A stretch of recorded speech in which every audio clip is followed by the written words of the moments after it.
شہید کربلا یا دافع کرب و بلا، گل رخا شہزادہ گلگوں قبا امداد کن، غوث اعظم بمن بے سر و ساما مدد، قبلہ دی مدد کعبہ ایمان مدد۔ آئیے ہم اور آپ جھوم کر نبی پاک کی بارگاہ میں درود پاک پڑھیں۔ اللہم صلی علی سیدنا و مولانا محمد و بارک وسلم صلاۃ و سلام علیک یا رسول اللہ۔ لائق مبارکباد ہیں آپ سبھی حضرات، اور خصوصیت کے ساتھ صاحب خانہ جنہوں نے لنگر غوثیہ کا اہتمام کرنے کے بعد محفل رسول کا انعقاد کر کے ہمیں اور آپ کو نیکیاں حاصل کرنے کا موقع عنایت کیا۔ اللہ پاک کی بارگاہ میں دعا ہے میرے مولا اس محفل کو اپنی بارگاہ میں قبول فرمائے، اور اس گھر میں ہم سبوں کے گھروں میں برکتوں کا نزول فرمائے۔ آپ کافی دیر سے بیٹھے ہیں، اپنے شعرا خطبہ سے بہترین کلام اور بہترین خطاب سماعت کیے۔ اللہ پاک ان کے علموں میں عمروں میں برکتی عطا فرمائے۔ میں حسب معمول چند اشعار آپ کی سماعتوں کی دہلیز تک پہنچاؤں، تڑپ کر کہہ دیں یا رسول اللہ۔ دیکھیے، ہم جو کچھ بھی کرتے ہیں ہمارے ہر کام پر اللہ اور اس کے رسول کی نظر ہے۔ اچھا کام کریں وہ بھی میرا مولا اور میرے حبیب دیکھتے ہیں، اگر برا کام کریں تو وہ بھی میرا مولا اور میرے حبیب دیکھتے ہیں۔ اچھائی اور برائی ہر چیز اللہ اور اس کے رسول کی نظر میں ہے، تو ہمیں اور آپ کو ایسے کام کرنا چاہیے جن کاموں سے اللہ اور اس کے رسول راضی ہو جائے۔ تو ایک بار اور درود پاک پڑھیں، اللہم صلی علی سیدنا و مولانا محمد و بارک وسلم صلاۃ و سلام علیک یا رسول اللہ۔ ہمارے گناہوں کا پورا زمانہ، ہمارے گناہوں کا پورا زمانہ، نبی دیکھتے ہیں خدا دیکھتا ہے، ہمارے گناہوں کا پورا زمانہ، ہمارے گناہوں کا پورا زمانہ، نبی دیکھتے ہیں خدا دیکھتا ہے، جو توبہ کرے اس بشر کا ٹھکانہ، جو توبہ کرے اس بشر کا فسانہ، نبی دیکھتے ہیں خدا دیکھتا ہے، جو توبہ کرے اس بشر کا فسانہ۔ حدیث پاک ہے، سرکار نے فرمایا گناہ ہو جائے گھبرانے کی ضرورت نہیں، اللہ نے تمہارے لیے اپنے گھروں کو پیدا فرما دیا۔ مسجدیں ہیں، مسجد میں نہ جا سکو گھروں میں رہو، رات کی تاریکی میں پوری دنیا سو جائے لیکن تم بیدار ہو جاؤ، اپنی گناہوں کو یاد کر کے، اپنی زندگی کے ایام کو یاد کر کے آپ اللہ کی بارگاہ میں اشک ندامت بہا، شرمندگی کے آنسو بہا لو، اور بہانے کے بعد رب کی بارگاہ میں عرض کرو مولا میری پوری زندگی گناہوں میں گزر گئی، تو بڑا رحیم ہے، کریم ہے، غفور ہے، اے پروردگار تو میرے گناہوں کو معاف فرما دے۔ اگر انسان اشک ندامت بہا کر رب کی بارگاہ میں توبہ و استغفار کرتا ہے تو میرے حبیب فرماتے ہیں اللہ اس کو معاف فرما دے۔ اور اللہ مولوی سلمان صاحب، اللہ اپنے اس بندے سے بہت زیادہ خوش ہوتا ہے جو بندہ رب کی بارگاہ میں توبہ کرتا ہے۔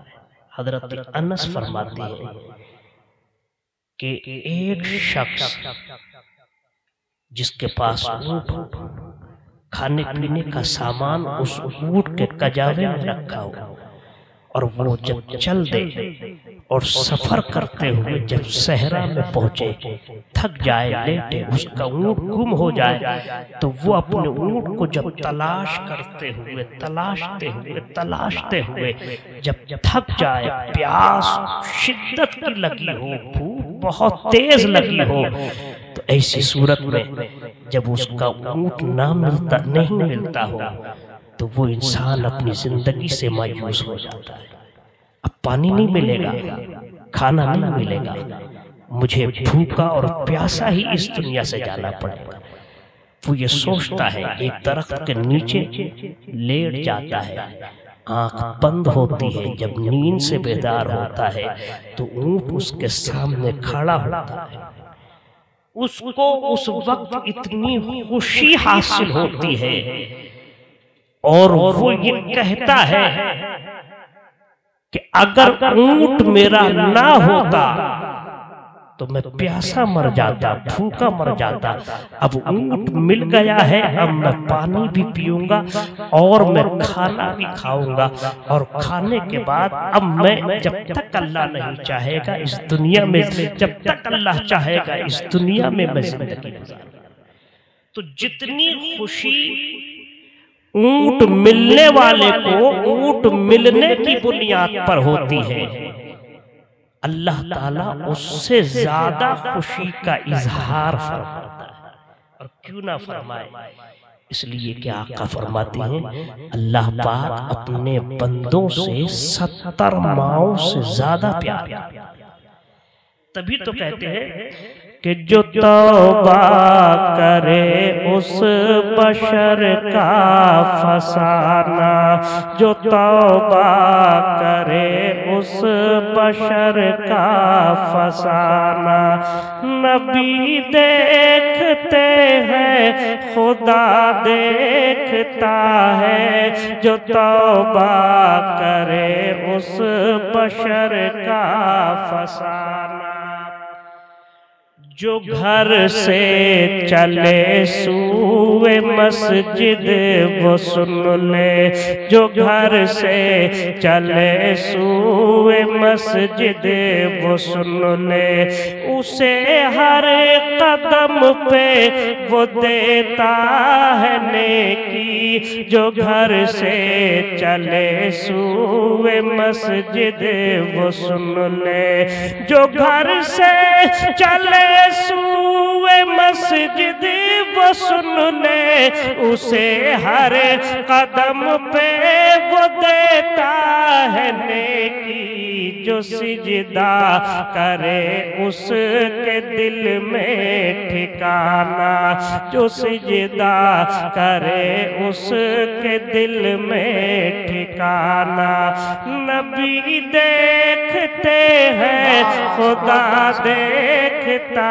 ہے، جو توبہ کرے اس کے دل میں ٹھکانہ۔ جو محشر میں آئے ہیں ان کی شفاعت محمد نے کی ہے، یہ دیکھے زمانہ، جو محشر میں آئے ہیں ان کی شفاعت، جو محشر میں آئے ہیں ان کی شفاعت، شفاعت محمد نے کی ہے، یہ دیکھے زمانہ خوشی سے مچلتا ہے سب کا گھرانہ، خوشی سے مچلتا ہے سب کا گھرانہ۔ نبی دیکھتے ہیں خدا دیکھتا ہے، خوشی سے مچلتا ہے سب کا گھرانہ۔ محمد کے روضے پہ دن رات خدمت کریں گے، یہ حکم الہی ہوا ہے۔ محمد کے روضے پہ دن رات خدمت، محمد کے روضے پہ دن رات خدمت کریں گے، یہ حکم الہی ہوا ہے۔ محمد کے روضے پہ دن رات خدمت، محمد کے روضے پہ دن رات خدمت کریں گے، یہ حکم الہی ہوا ہے۔ فرشتوں کا آنا، فرشتوں کا جانا، فرشتوں کا آنا، فرشتوں کا جانا۔ نبی دیکھتے ہیں خدا دیکھتا ہے، فرشتوں کا آنا، فرشتوں کا جانا۔ درود نبی پڑھتے ہیں سب فرشتے، خدا کی ثنا کرتے ہیں سب فرشتے۔ درود نبی پڑھتے ہیں سب فرشتے، خدا کی ثنا کرتے ہیں سب فرشتے۔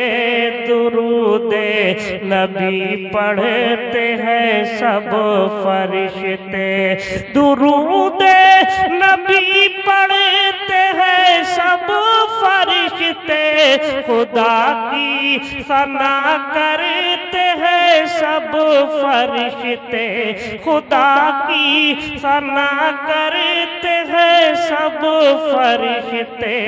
درود نبی پڑھتے ہیں سب فرشتے، درود نبی پڑھتے ہیں سب فرشتے، خدا کی ثنا کرتے ہیں سب فرشتے۔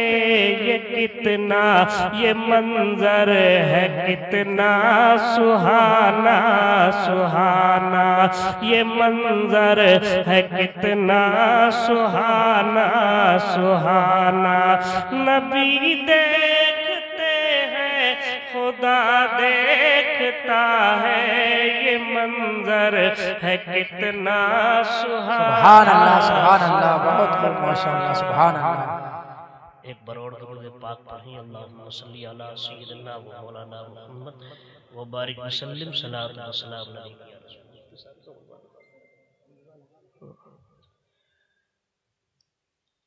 آج کی اس محفل کو نسبت ہے سرکار غوث اعظم سے، اور سرکار غوث اعظم وہ ہیں جن کو زمانہ محبوب سبحانی شہباد لامکانی غوث سمدانی حضور سیدنا شیخ عبدالقادر جیلانی کے نام سے جانتا اور پہچانتا ہے۔ اللہ نے سرکار غوث پاک کو ولیوں میں اس طرح افضل والا بنایا جس طرح اللہ نے مصطفیٰ جان رحمت کو تمام نبیوں میں افضل والا بنایا۔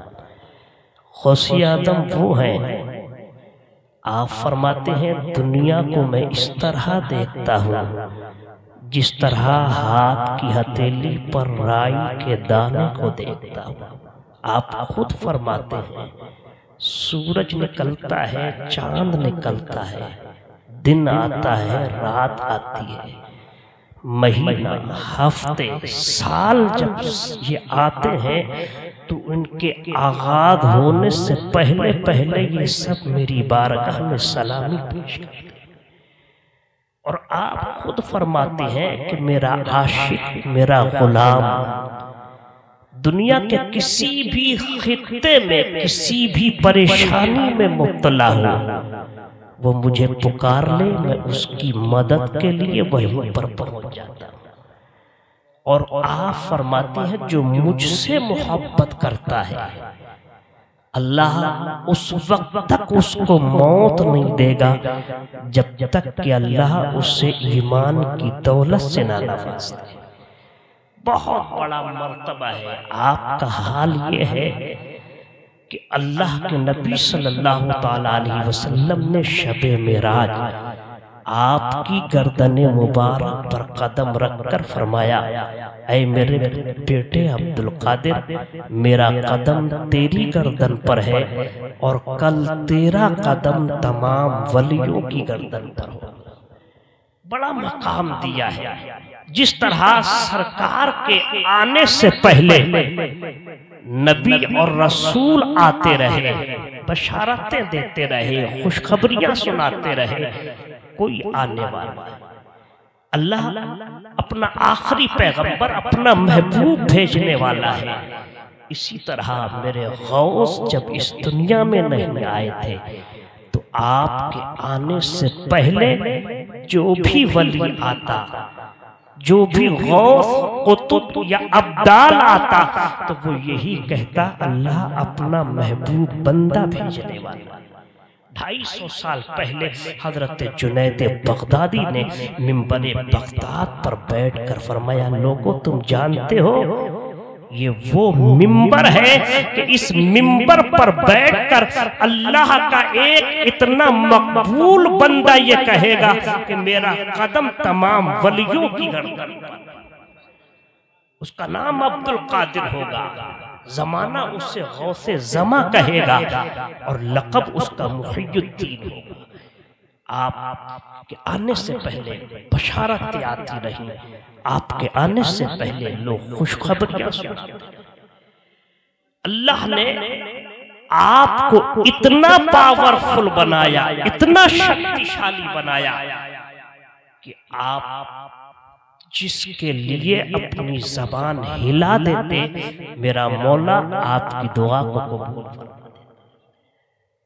ایک تاجر ہے جو بغداد میں رہتا ہے، بغداد، اس تاجر کا نام ابو غالب ہے۔ ابو غالب اس کا صرف ایک بچہ تھا جو اندھا بھی تھا، بہرا بھی تھا، ہاتھوں میں جان نہیں تھی، لنجا بھی تھا، پیروں میں جان نہیں تھی، چل نہیں سکتا تھا، زبان سے بولتا ہی نہیں تھا۔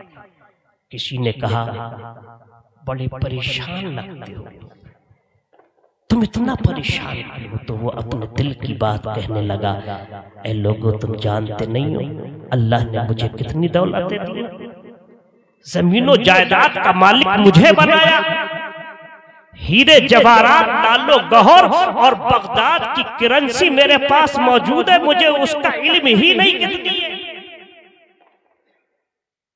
اللہ نے مجھے بہت دولتیں دی ہیں، لیکن ایک بیٹا بھی ہے جو چل نہیں سکتا، پکڑ نہیں سکتا، دیکھ نہیں سکتا، سن نہیں سکتا، بول نہیں سکتا۔ یہ ساری دولتیں میرے لیے بیکار ہیں، ساری دولتیں میرے لیے بیکار ہیں۔ ان دولتوں کا کیا کروں گا؟ جو میرا وارث ہے وہ وارث ہی ٹھیک نہیں، اس کے علاوہ کوئی بچہ نہیں۔ تو کسی نے کہا گھبرا مت، تو شہنشاہ بغداد سرکار غوث پاک کی بارگاہ میں چلا جا۔ اتنا کہنا تھا، سرکار غوث پاک رضی اللہ تعالیٰ عنہ کی بارگاہ میں جب اس نے جانے کا ارادہ کیا تو کہا ڈائریکٹلی کچھ مت کہنا، بلکہ سرکار غوث پاک کو اپنے دسترخوان پر بلانے کے لیے دعوت دے۔ سرکار غوث پاک کے لیے اس نے جب یہ سنا اپنی سواری پر بیٹھا، سرکار غوث پاک کی بارگاہ میں حاضر ہوا اور کھڑا ہو گیا۔ کھڑا کس انداز میں ہوا؟ دونوں ہاتھ باندھے، نگاہیں نیچی ہیں، اور اس نے یہ پیغام دے دیا، دیکھو جب تم اپنے بڑوں کی بارگاہ میں پہنچا کرو تو کھڑے ہونے کا طریقہ یہ ہے جیسا کہ ابو غالب غوث اعظم کی بارگاہ میں۔ حضرت ابو غالب نے جب اتنا فرمایا، آپ کی بارگاہ میں حاضر ہو گئے۔ آپ کی بارگاہ میں حاضر ہونے کے بعد آپ کی بارگاہ میں سلام پیش کیا، سرکار غوث پاک کی بارگاہ میں سلام پیش کیا۔ میرے غوث فرماتے ہیں ابو غالب آنے کا مقصد بولو، کیوں آئے ہو؟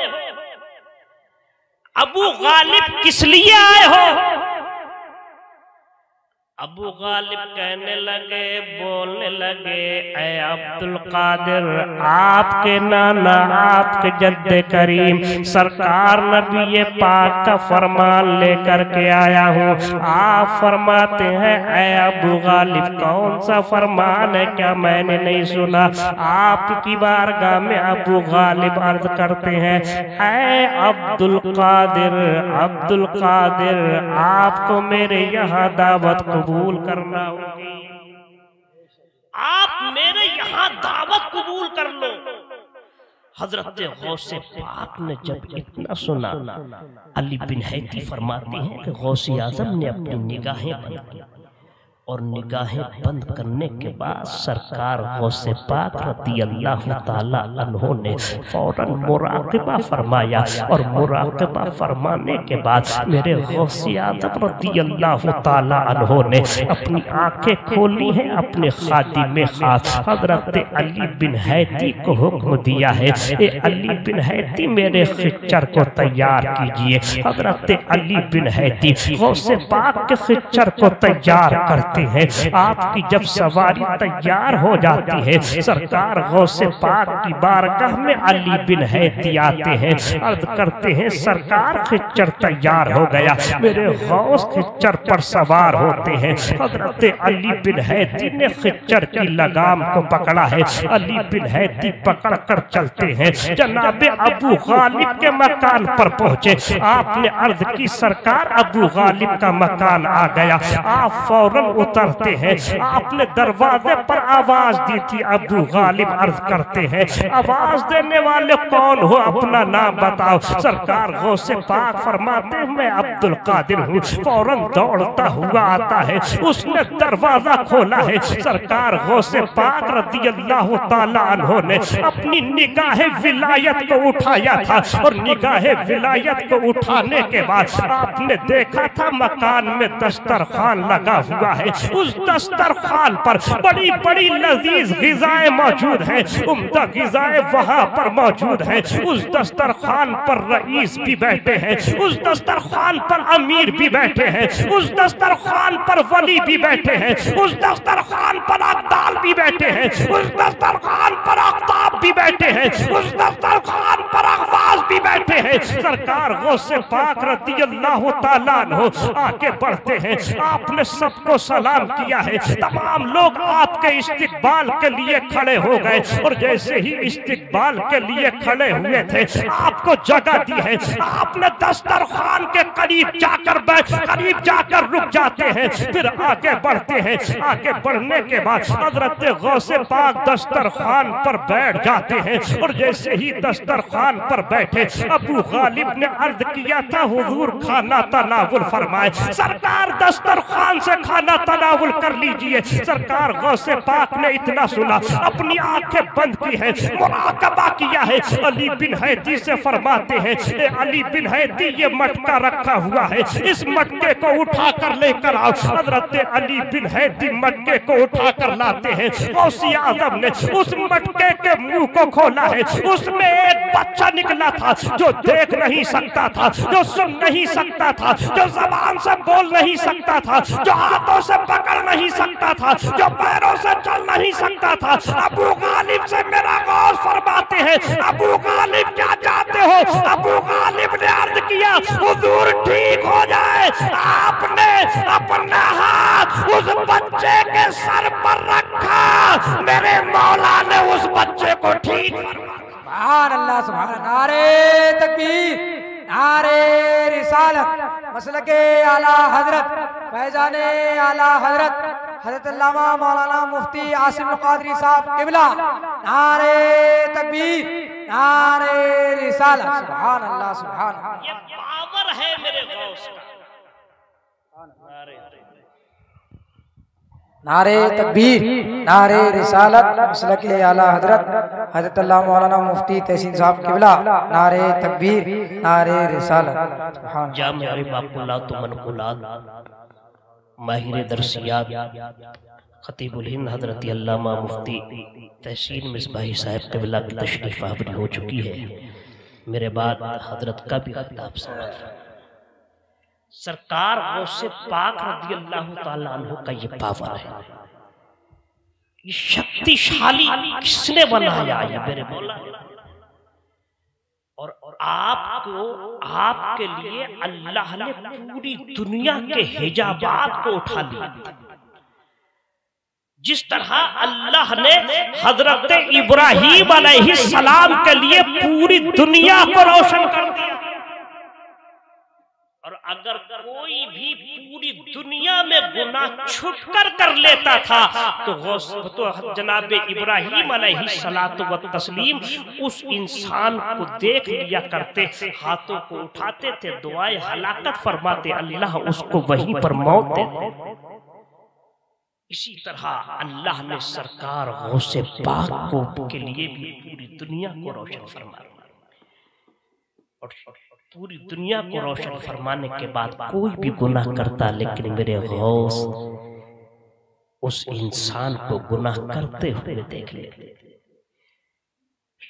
بغداد کا خلیفہ ہے، بغداد کا خلیفہ سرکار غوث پاک رضی اللہ تعالیٰ عنہ کی بارگاہ میں ملنے کی تمنا کرتا ہے۔ چلو سرکار غوث پاک کی بارگاہ میں چلے۔ غوث پاک کی بارگاہ میں جانے کا ارادہ کیا، اس نے سوچا کچھ نذرانے کے طور پر مال لے لیا جائے۔ 10 تھیلیاں اس نے سونے اور چاندی کے سکوں کے لیے میرے غوث کی بارگاہ میں چلا۔ سرکار غوث پاک کی بارگاہ میں سلام کیا، آپ نے سلام کا جواب دیا، فرماتے ہیں اے خلیفہ بغداد کیوں آنا ہوا ہے، کیوں آئے ہو؟ خلیفہ بغداد آنے کی وجہ کیا ہے؟ خلیفہ بغداد عرض کرتے ہیں حضور ایک زمانے سے دیکھا نہیں تھا، سوچا کہ آپ کی زیارت کر لوں، سرکار آپ کو دیکھنے کے لیے آیا۔ میرے غوث مسکرائے، پھر فرماتے ہیں، پھر وہ عرض کرتے ہیں سرکار میں آپ کی بارگاہ میں اپنے مال سے کچھ نذرانہ لے کر آیا، اگر آپ چاہیں اس نذرانے کو قبول کر لیں۔ میرے غوث نے منع فرمایا، بولے اس نذرانے کی مجھے ضرورت نہیں۔ وہ اصرار کرتے رہے، میرے غوث منع فرماتے رہے، یہاں تک کہ جب بارہا انہوں نے اصرار کیا، میرے غوث نے منع کیا۔ جب آخری بار اصرار کیا تو میرے غوث نے 2 تھیلیاں اپنے ہاتھ میں، 2 تھیلیاں، اور جب ان کو نچوڑا تو ان تھیلیوں سے خون ٹپک رہا تھا، خون ٹپک رہا تھا۔ میرے غوث نے فرمایا اے خلیفہ بغداد، تم لوگوں کی گردنیں دبا کر ان کا مال چھینتے ہو، تم لوگوں کو ناجائز دبا کر ان کے مال پر قبضہ کرتے ہو، تم لوگوں کا خون چوستے ہو۔ اے خلیفہ بغداد، عبد القادر ایسے مال کو بالکل قبول نہیں کرتا جس مال میں ذرا سی بھی حرام کی بو آتی۔ لیکن آج کیا ہے؟ آج ایک بھائی دوسرے بھائی کی دبائے پڑا ہے، ایک بھائی دوسرے بھائی کی، اور اس مسئلے میں عورتوں کا زیادہ ہاتھ ہوتا ہے، بیویوں کا۔ بیویوں کا زیادہ ہاتھ ہوتا ہے، وہ اپنے شوہر کو چڑھاتی ہیں کہ دیکھ رہے ہو تمہارا بھائی کتنا دوارا ہے، تمہارے بھائی پہ اتنی فالتو ہے، تمہارے بھائی پہ اتنی فالتو ہے۔ لیکن یہ بھائی بھی بڑا کہتے ہیں کم عقلہ ہوتا ہے، تو اپنا آپا کھو کر کے وہ انسان اپنے بھائی پر ہی حملہ آور ہوتا ہے۔ میرے غوث نے حرام کی دولت تو قبول نہیں کیا،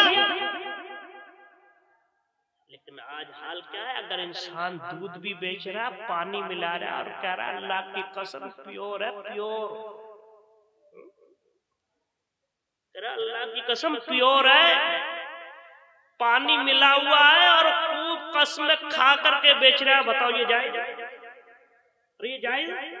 حرام ہے۔ چاول کا کام کر رہا ہے، 0.9 ملا دیا اس میں سگندھا، اور دوسرا دھان ملا دیا دوسرے چاول میں ملایا، اور وہ گراہک سے قسم کھا کے کہہ رہا ہے اللہ کی قسم حضرات یہ تو پیور ہے، پیور، قسم کھا رہا ہے، ملاوٹ ہو رہی ہے اور پیور بتا رہا ہے، تو یہ جائز نہیں۔ اور جو چیز جائز نہیں وہ مال ہمارے لیے بھی جائز نہیں، اور جب اس سے دولت آئے گی کیا وہ جائز ہوگی؟ اور اس دولت کا استعمال جب ہماری اولاد کرے گی تو بتاؤ ہماری عزت کرے گی یا لاٹھیاں مارے گی؟ ابھی اولاد جب ہوگی تو وہ ہماری اولاد عزت نہیں کرے گی، لاٹھیاں مارے گی۔ لاٹھیاں یہ نتیجہ ہے اس باپ کا جس نے اپنی اولاد کو حرام کما کر کھلایا۔ حال جو ہو گیا ہے یار ہمارے مسلمان، حضرت عبداللہ ابن عباس سرکار کے چچا زاد بھائی ہیں جن کو سرکار نے سید المفسرین فرمایا، حضرت عبداللہ ابن عباس رضی اللہ تعالیٰ عنہ، آپ فرماتے ہیں ایک قافلہ سفر حج کے لیے نکلا، راستے میں تھا اور سفر حج کے لیے نکلا، ارکان حج ادا کیے اور سفر حج ارکان حج ادا کرنے کے بعد واپس ہو رہا تھا، راستے میں ایک شخص کا انتقال ہو گیا۔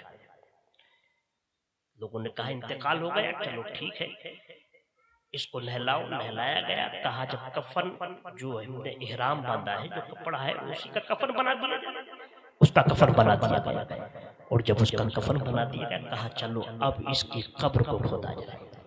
قبر کھودا گیا، قبر کو کھودا گیا، اس قبر میں جیسے ہی کھود کر وہ فارغ ہوئے تو اس قبر میں ایک سانپ نمودار ہوا، ڈر گئے، قبر کو بند کر دیا۔ دوسری قبر کو کھودا گیا، سانپ موجود، تیسری قبر کو کھودا گیا، سانپ موجود۔ جب تینوں قبروں میں سانپ نظر آیا تو یہ لوگ ڈر گئے، بولا اب کیا کرنا پڑے گا؟ کسی نے کہا اب کہیں جانے کی ضرورت نہیں، سید المفسرین حضرت عبداللہ ابن عباس کی بارگاہ میں چل گئے۔ حضرت عبداللہ ابن عباس کی بارگاہ میں آئے، آنے کے بعد عرض کرتے ہیں سرکار ایسا ایسا مسئلہ ہے۔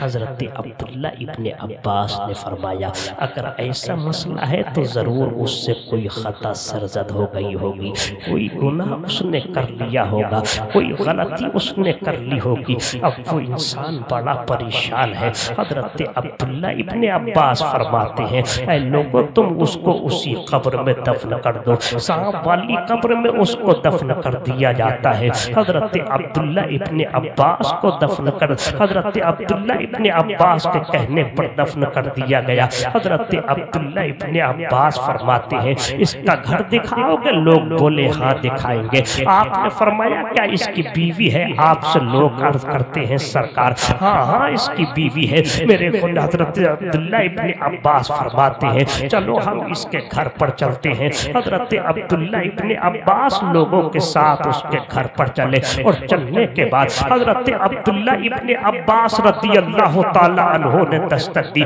اندر سے ایک خاتون کی آواز آئی تھی، کون ہے جو میرے دروازے کو کھٹکھٹا رہا ہے؟ حضرت عبداللہ ابن عباس کہتے ہیں ایک خاتون، میں نبی پاک کا چچا زاد بھائی ہوں، دنیا مجھے عبداللہ ابن عباس کہتی ہے۔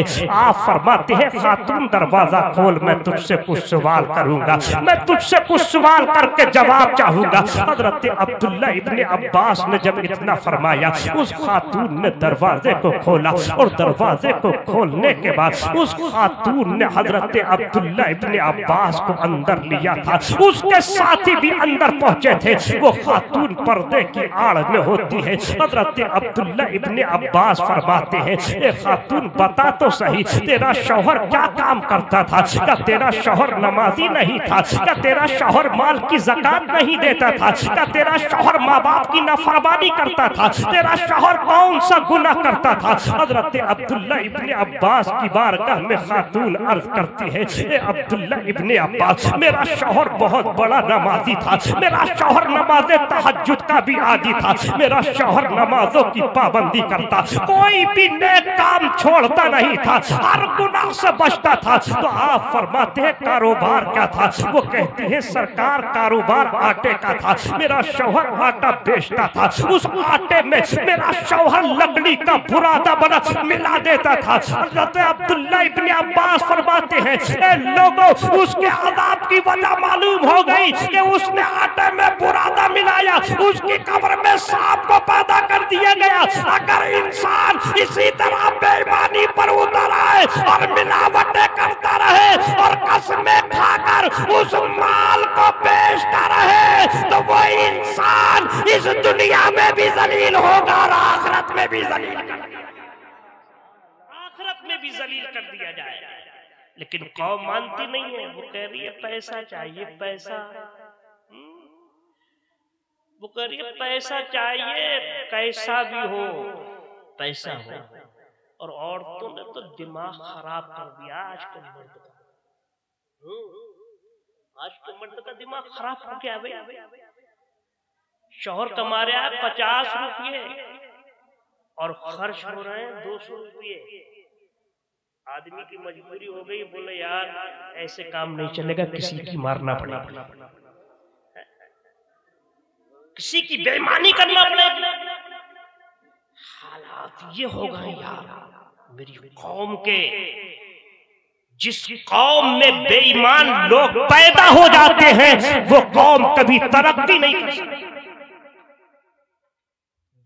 جس قوم کے لوگ ایماندار ہوتے ہیں اللہ ان کو بھی سلامت رکھتا ہے اور ان کی اولاد کو بھی سلامت۔ لیکن حالات اللہ اکبر اتنے برے ہو گئے کہ اس پیسے کے چکر میں ایک بھائی دوسرے بھائی کو مارنے کے لیے تیار ہے، اور سوچ رہا ہے اگر بیمار پڑ گیا تو کنیا کے دیکھ رہا ہے یار یہ تو لوگوں سے کہہ بھی رہا ہے میرا بھائی جانے والا ہے۔ بلکہ ایک بھائی کے لیے تو یہ ہونا چاہیے کہ دوسری بھائی کے لیے اس کا دل دھڑکتا رہے اور رب کی بارگاہ میں یہ دعا کرتا رہے اے مولا جس طرح تو اے میرے پروردگار تو میرے بھائی کو دنیا میں صحت و سلامتی عطا فرما، جس طرح تو نے مجھے اس دنیا میں میرے بھائی سے ملایا ہے اے پروردگار تو جنت میں میرے بھائی کو میرا پڑوسی بنا دے۔ یہ دعا کرنا چاہیے، لیکن حالات اس کے بالکل برعکس ہو گئے، اتنے برے ہو گئے حالات اس قوم کے، بس اللہ ہی نگہبان ہے۔ جو قوم بگڑتی ہے اس قوم پر عذاب آتا ہے، جو قوم بگڑتی ہے وہ قوم ذلیل و رسوا ہوتی ہے، جو قوم گناہ کرتی ہے وہ قوم برباد کرتی جاتی ہے، جو قوم بگڑتی ہے اس قوم کو غرق کرتی ہے۔ آج مصیبتیں آ رہی ہیں، اس کا ریزن یہی ہے، اگر ہم نمازی ہو جاتے، اگر ہم ایماندار ہو جاتے، اگر ہم ماں باپ کی خدمت کرنے والے ہو جاتے، اگر ہماری آنکھوں میں حیا ہوتی، اگر ہمارے دل پردے کے آئینے بن جاتے، آج ہمارے حالات ایسے نہیں ہوتے، بلکہ ہمارے حالات یہ ہوتے کہ زمانہ ہمارے قدموں میں چھپ جاتا۔ لیکن آج ہم زمانے کے قدموں میں چھپ گئے، زمانوں کے قدموں میں کہاں چلی گئی ہے یہ قوم؟ جس قوم کے لیے اللہ نے بادشاہت رکھی، آج وہی قوم دوسروں کے تلوے چاٹتی ہے۔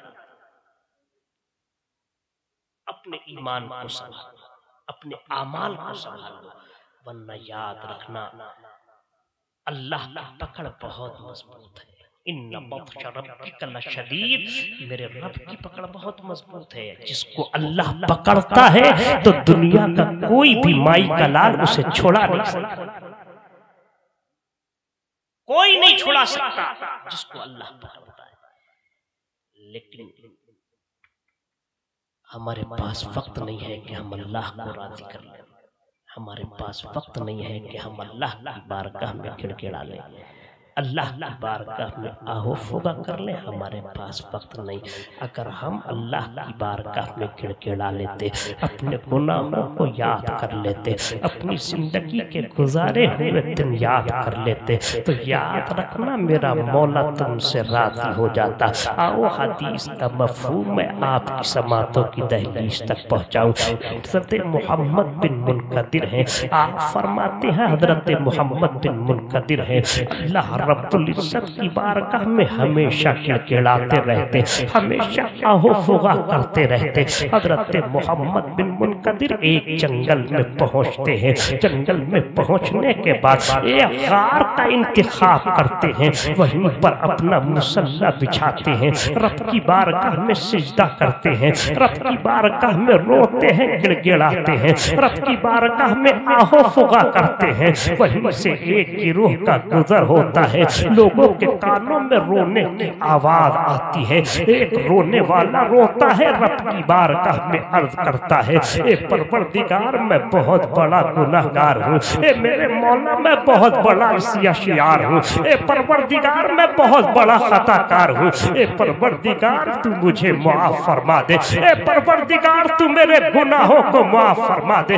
حضرت محمد بن منقدر روتے ہیں، گروہ رک جاتا ہے، لوگ آگے بڑھتے ہیں، اس غار کے قریب میں پہنچے۔ ایک اللہ والا ہے جس کے بال بکھرے ہوئے ہیں، ایک اللہ والا ہے جس کے جسم پر لباس ہے تو پھٹا ہوا لباس ہے، ایک اللہ والا ہے جس کی آنکھوں میں آنسو ہے، وہ نہ ادھر دیکھتا ہے نہ ادھر دیکھتا ہے، اس کی زبان پر صرف ایک ہی جملہ تھا، اے پروردگار تو مجھے معاف کر دے، اے پروردگار تو میرے گناہوں کو معاف فرما دے۔ اس کی آنکھ سے آنسو نکلتے ہیں، لیکن وہ اپنے آنسو زمین پر گرنے نہیں دیتا، بلکہ ان آنسوؤں کو پوچھتا ہے، اپنے چہرے پر لگاتا ہے، اپنے ماتھے پر لگاتا ہے، اپنی چھاتی پر لگاتا ہے، اپنے ہاتھوں پر لگاتا ہے، اپنے بدن کے ہر حصے پر لگاتا ہے۔ جب وہ فارغ ہوتے ہیں، ایک آگے بڑھتا ہے، پوچھتا ہے، اے محمد ابن منقدر رونے کی وجہ کیا ہے؟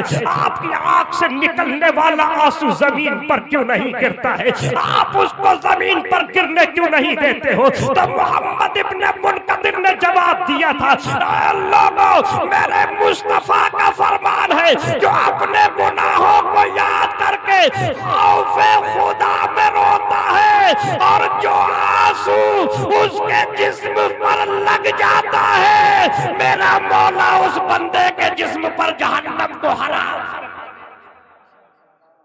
رو لو۔ حدیث کا مفہوم یہ بھی ہے، جب آنکھ روتی ہے اور آنکھ کے جو پلک ہیں یعنی بننے ہیں، ان پلکوں پر جو آنسو نکل لگتا ہے رب کی بارگاہ میں، وہ تمہارے لیے شفاعت کرنے والا بن جائے گا۔ عرض کرے گا، مولا یہ تیرا وہ بندہ ہے جو بہت رویا ہے اپنے گناہوں کو یاد کر کے، اے پروردگار جب یہ روتا تھا تو یہ میں اس کے آنکھوں کے نکلے ہوئے آنسوؤں سے بالکل تر ہو جاتا تھا۔ اے پروردگار میں گواہی دیتا ہوں یہ بہت رویا۔ رب فرمائے گا اے میرے فرشتوں اس کے اعمال اس لائق تو نہیں تھے کہ یہ جنت میں جائے، لیکن یہ جو بال کہہ رہا ہے، یہ بال جو اس کی شفاعت کر رہا ہے، اے میرے فرشتوں اب اس کو جہنم میں نہ ڈال کر کے جنت میں داخل کر دیا جاتا ہے اس کو۔ میرے بھائیوں، وقت ہے اللہ کو منانے کا، اللہ کو راضی کرنے کا وقت ہے، اللہ کی بارگاہ میں گڑگڑانے کا وقت ہے۔ جس نے اللہ کو راضی کر لیا اللہ اس سے راضی ہو گیا، اور جس نے اللہ کو ناراض کر لیا نا تو زمانہ اس سے ناراض ہوتا ہے۔ کتنا ہی امیر کیوں نہ ہو، کتنا ہی دولت والا کیوں نہ ہو، کتنا ہی مال والا کیوں نہ ہو، وہ سب کا سب مال ایک طرف دھرا رہ جاتا ہے اور ایک ہی آن میں اس کی عزت کی دھجیاں ایک ہی آن۔ میرے بھائیو، جیسا کہ عزیز مولوی سلمان رضا صلی اللہ علیہ وسلم نے آپ کو بتایا، اپنے بچوں کو تعلیم دو، بہت ضروری ہے۔ جب تک ہمارے ہاتھوں میں قلم تھے ہم مضبوط رہے، ہمارے ہاتھوں سے قلم چھوٹے ہم مجبور کر دیں۔ آج بھی وقت آ گیا ہے اپنے بچوں کے ہاتھوں میں قلم تھمانے کا۔ اگر قلم ہے محفوظ ہے، قلم نہیں ہے تو مجبور ہم کہلائیں گے، اس لیے کہ اس دنیا والوں نے سب سے بڑی طاقت جو بنا لی ہے اپنے لیے وہ قلم ہے۔ لیکن قلم ہمارے ہاتھ میں ہوگا تو جس عہدے پر ہم ہوں گے وہ عہدہ ہمارا محفوظ رہے گا، اس عہدے سے میری قوم محفوظ رہے گی، میری قوم محفوظ رہے گی۔ میرے بھائیوں، اپنے گھر کے ماحول کو دینی بناؤ، اپنی بیٹیوں کے ہاتھوں میں قرآن دو، اپنی بیٹیوں کے ہاتھوں میں حدیث مصطفیٰ دو۔ جب تمہاری بیٹیوں کے ہاتھوں میں قرآن اور تمہاری بیٹیوں کے ہاتھوں میں حدیث مصطفیٰ ہوگی تو اگرچہ وہ کہتے ہیں آپ کے بیٹیوں کی گود میں جو نسل آئے گی وہ نسل اگرچہ خالد بن ولید نہ ہو لیکن خالد بن ولید کی غلام بنتی ہوئی ضرور نظر آئے۔ اس کی زبان پر تلاوت قرآن ہوگی، اس کی زبان پر حدیث پاک کے نغمے ہوں گے، اور جب بھی وہ بولے گا تو وہ کسی دنیا دار کی بات نہیں بولے گا بلکہ مصطفیٰ جان رحمت کا قول جب بھی بولے گا۔ تو اپنے بچوں کے ہاتھوں میں قلم دو، قلم ہے تو سب کچھ ہے، قلم نہیں ہے تو تم کچھ بھی نہیں ہو۔ اللہ پاک کی بارگاہ میں دعا ہے، مولا میں نے جو کچھ بھی بولا ہے اگر اس میں جس طرح سے غلطی ہوئی ہو اپنے پیارے حبیب کے توسل سے معاف فرما، اور ہم سبوں کے گناہوں کو معاف فرما، ہم سبوں کا خاتمہ بالخیر ایمان پر فرما۔ آئیے ہم اور آپ مل کر اللہ کی بارگاہ میں توبہ استغفار کے ساتھ ساتھ اب کلمہ شریف پڑھتے ہیں۔ کلمہ شریف پڑھ لیجئے، لا الہ الا اللہ محمد رسول اللہ صلی اللہ تعالی علیہ وسلم، وما توفیقی الا باللہ۔ السلام علیکم ورحمۃ اللہ۔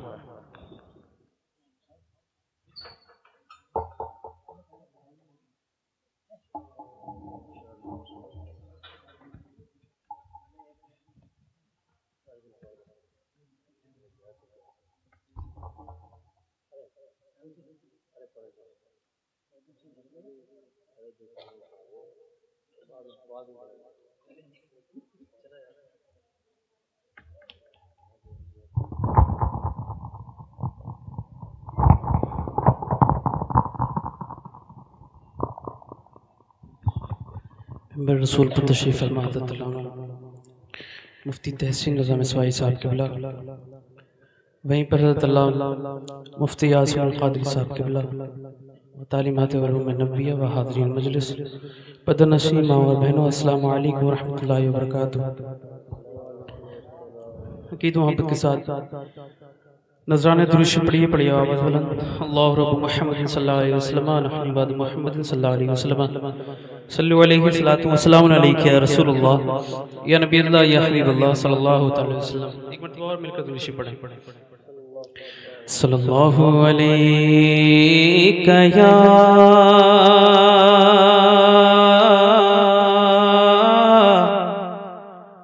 رسول اللہ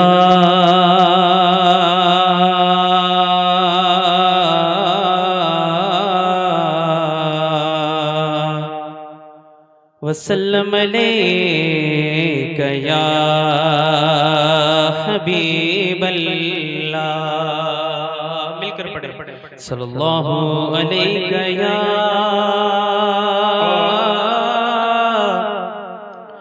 رسول اللہ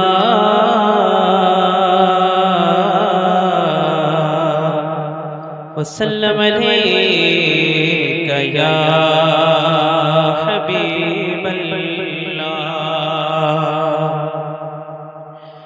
بچپن سے ہی سرکار کے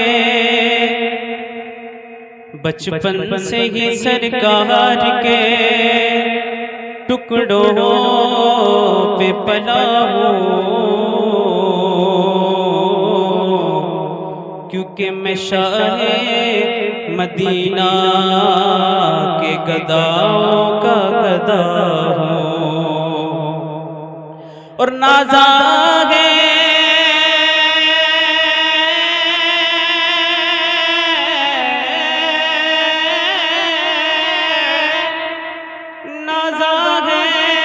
تیرے وقت پہ شاہان زمانہ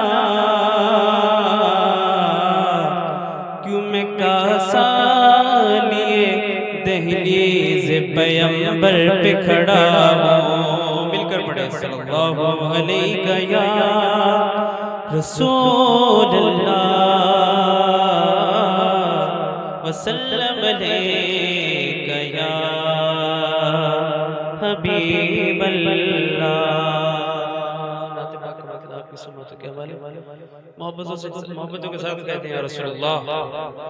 سماعت کریں. سب کی بسغت